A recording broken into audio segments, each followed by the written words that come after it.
자, 오늘 본문 말씀에는 사도 바울이 에베소 장로들에게 권면하는 말을 하는 내용이 나옵니다. 28절, 우리가 읽은 28절을 다시 한번 보면은 여러분은 자기를 위하여 또는 온 양떼를 위하여 삼가라. 성령이 그들 가운데 여러분을 감독자로 삼고 하나님이 자기 피로 사신 교회를 보살피게 하셨느니라.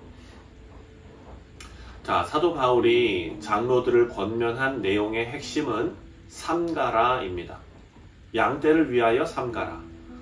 이 삼가라는 말은 주의하라, 유의하라 이런 뜻입니다.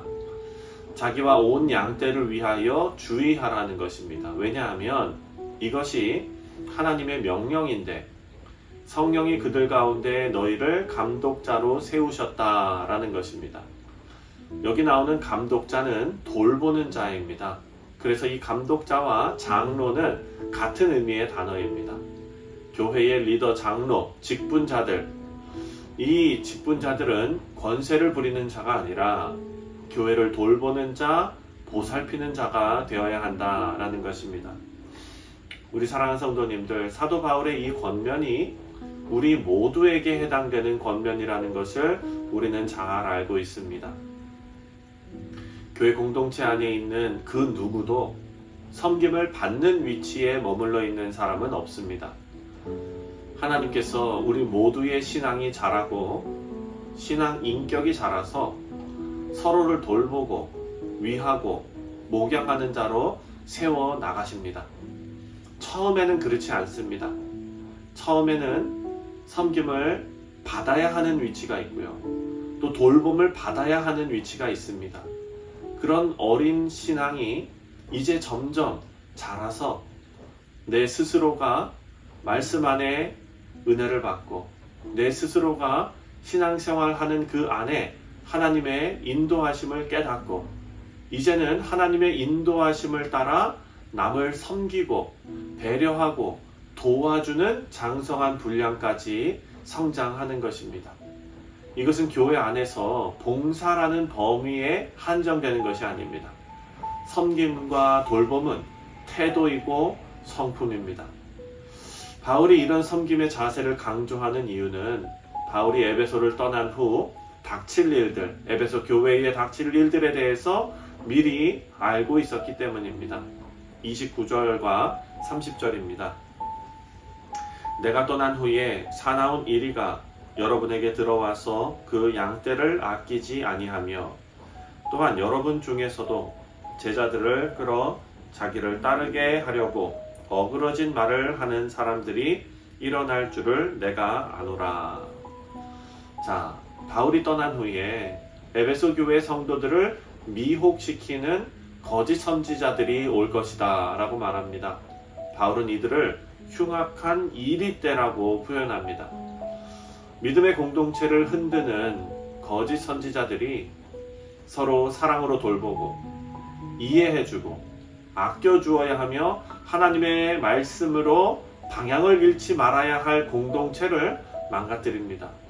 30절을 보면 거짓 선지자들의 가르침으로 다시 말해 말씀으로 방향을 잡는 일에 공격을 받게 되면 에베소 성도들 중에서 어그러진 말을 하는 사람들이 일어나게 된다라는 것입니다. 자, 믿음의 공동체를 흔드는 전형적인 방법입니다. 말씀에서 떠나고 서로 마땅히 돌보고 이해하고 감싸줘야 할 공동체에 어그러진 말을 하는 사람들이 일어나는 것입니다. 상처를 줍니다. 서로 정말 그 마음을 후벼 파는 일들이 생겨나는 것입니다. 이때 교회가 해야 할 일은 31절 말씀에 나와 있습니다. 31절에 그러므로 여러분이 일깨어 내가 3년이나 밤낮 쉬지 않고 눈물로 각 사람을 훈계하던 것을 기억하라. 바울이 3년 동안 눈물로 각 사람을 훈계했던 것을 기억하라는 것입니다. 사도 바울은 눈물로 예수 그리스도를 전했습니다. 예수님의 성품을 전했고 복음의 능력을 전했습니다.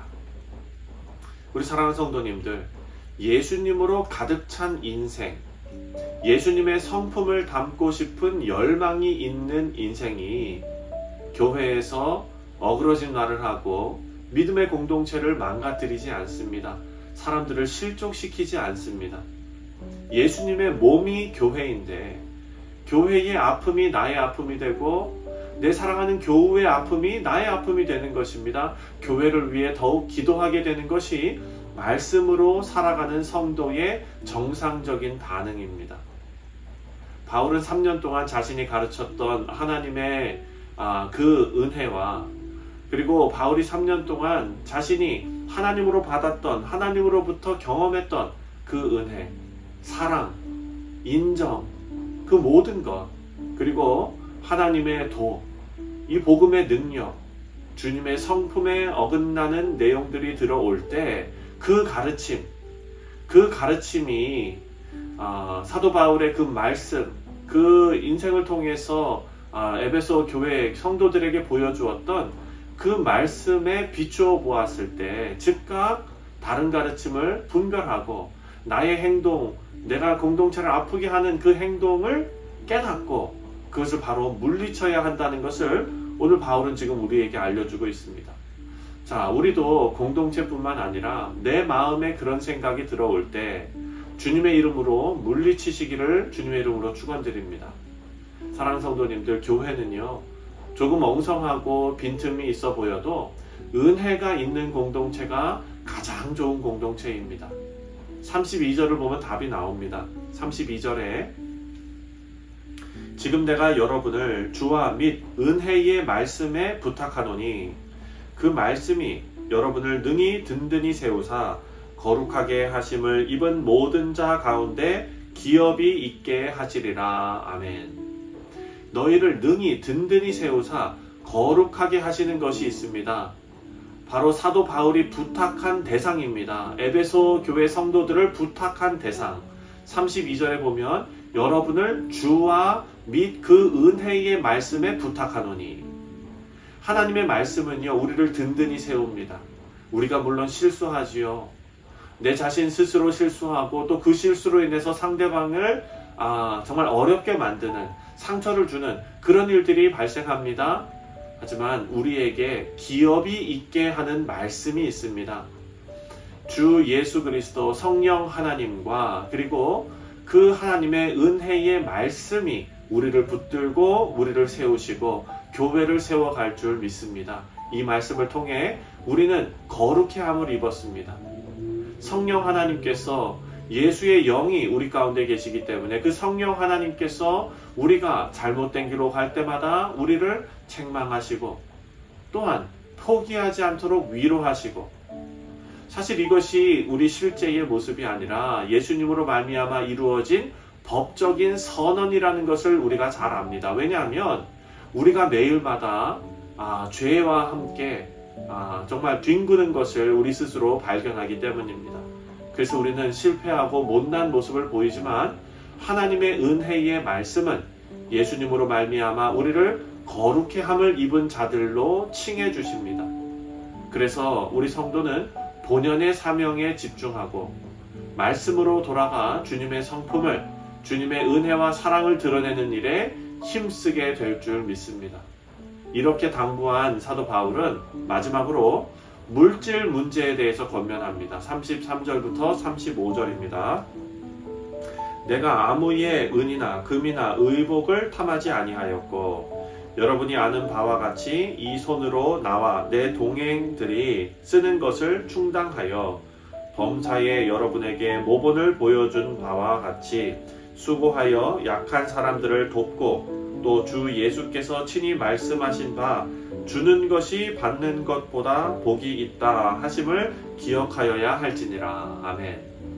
자, 바울은요 에베소 장로들을 권면할 때 자신들의 말로만 하는 것이 아니라 3년이라는 시간 동안에 자신이 에베소 교인들과 함께 어떻게 말하고 행동했는지 그 삶을 바탕으로 권면하고 있습니다. 바울은 자신이 어느 누구의 돈을 탐하지도 않았고 깨끗하게 행동했다고 자부합니다. 그리고 열심으로 일해서 자기와 또 동역하고 있는 사람들의 필요를 해결했다라고 말합니다. 그렇게 했던 이유가 있습니다. 바울이 에베소 교회 장로들에게 주는 교훈은 이와 같이 수고하여 약한 사람들을 도와야 한다라는 것입니다. 35절에 주는 것이 받는 것보다 복이 있다라는 말씀이 바로 예수님의 가르침인데, 우리 사랑하는 성도님들, 이것은 비단 물질적인 문제에서만 우리가 생각할 것이 아닙니다. 신앙생활을 하다 보면, 교회에서 신앙의 연수가 늘어나다 보면 이제는 낮아지고 섬기는 일에 우리가 힘써야 한다는 것입니다. 이것이 바로 주는 것이 받는 것보다 복이 있는 신앙생활입니다. 우리 사랑하는 성도님들, 우리가 주님의 교회를 위해서 서로 돌보고 섬기며 말씀으로 방향을 잡고 그 어떤 세력도 우리를 흔들지 못하도록 믿음 위에 굳게 서기를 바랍니다. 사도 바울은 그러기 위해서는 우리는 예수님의 은혜가 필요하다라고 말합니다. 주님과 주님의 은혜의 말씀 위에 우리 믿음의 공동체가 바로 서는 것입니다. 오늘도 우리 모두가 하나님께서 우리에게 허락하신 귀한 신앙의 공동체를 사랑하고 서로 위해서 기도하고 돌보는 복된 하루가 되시기를 주님의 이름으로 축원드립니다. 기도하겠습니다.